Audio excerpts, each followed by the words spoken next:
Many thanks for joining us on the news once again.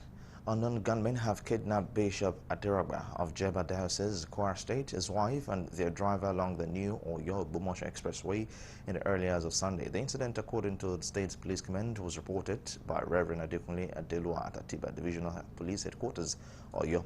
Preliminary investigations by the officers of Oyo State Police Command to review that victim's vehicle developed what seemed to be a mechanical fault while traveling from Yewa, Ogun State to Jeba, Kwara State on an isolated area along New Ogbomosho Expressway.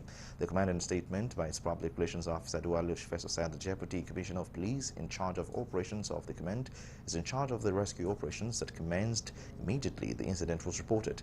It added that all tactical teams of the command, anti-kidnapping squad, ambush squad, PAF AIDA, police mobile force, counter-terrorism unit and conventional police personnel along with hunters and vigilantes involved in the rescue operations. The command added that the discreet investigation led by the State Criminal Investigation Department, SCID, simultaneously been vigorously embarked upon to ensure that the victims are rescued and hurt, while appealing to members of the public to report any suspicion to the nearest police division or information credible and timely information. Residents are assured of their safety as they go about their lawful activities. Meanwhile, the government of Oyo State has declared a 3-day mourning period in honor of the victims of terrorist attack at the St. Francis Catholic Church, Owo, Ondo State.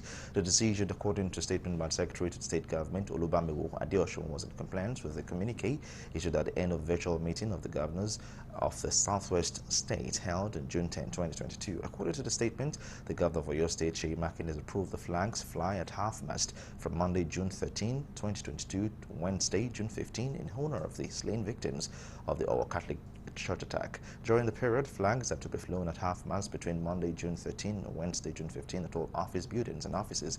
The governors condemned in very strong terms the terrible crime perpetrated by terrorists against the people and residents of Owo, Ondo State, by extension, the peace-loving people of the Southwest. They also sympathized with the victims of the mindless attack in Owo and agreed to declare a 3-day mourning period in memory of the victims of the 5th June 2022 terror attack on St. Francis Catholic, Owalua Street, Ondo State. They resolved to continue to assist the security agencies in the areas of crisis management and intelligence gathering at all times. The governors decided to reconvene the Southeast Security Committee to look critically into menace of Okada riders, influx of and submit its findings on the desirability of Okada operations in the region, as well as multi-level template to combat the threat of insurgency and terrorism in the region. Now, President Muhammadu Buhari on Monday arrived at the Eagle Square in Abuja for the 2022 Democracy Day Parade. The parade is an annual exercise held in honor of the nation's return to civil rule and to remember Nigeria's heroes of democracy.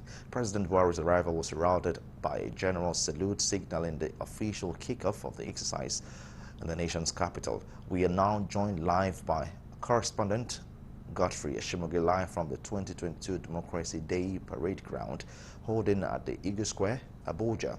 Hello, Godfrey. Good morning. Yeah, good morning, Solomon FM. Yeah, I'm currently at the Eagles. Yes, okay.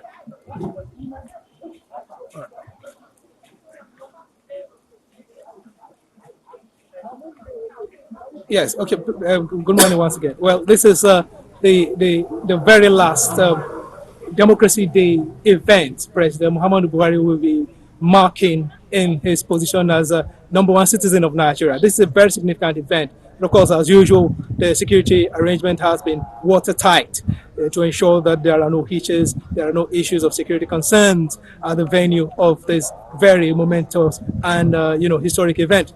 As for the mood here, the security arrangement here has been very tight, like I said. So as a result, major road intersections have been cordoned off to ensure that vehicular movements are barred from accessing or going very close to the venue of the event for security reasons, of course.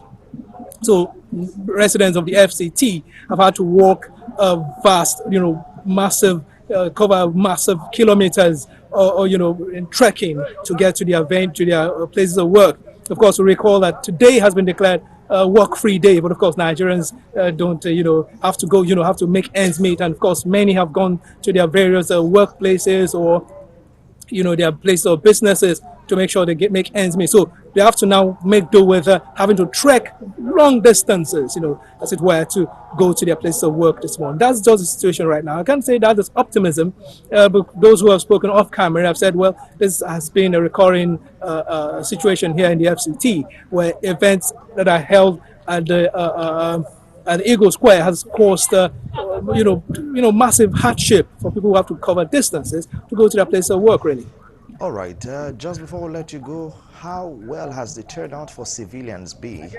We understand that usually the parade should take enough people around to celebrate. How much do we have civilians troop in at the ground?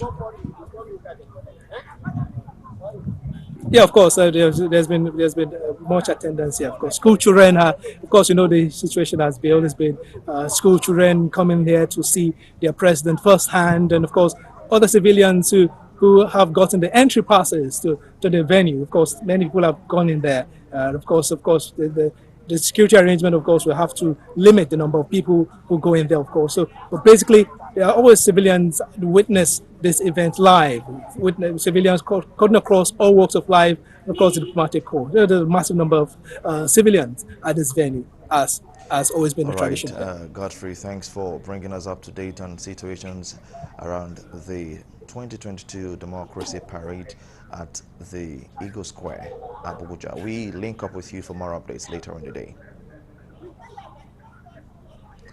All All right, thank you right, very much. that's your Galaxy News on the hour at this time. Do join us at the top of the next hour, particularly 12 noon, for more update. My name is Tife Tanimama. Good morning.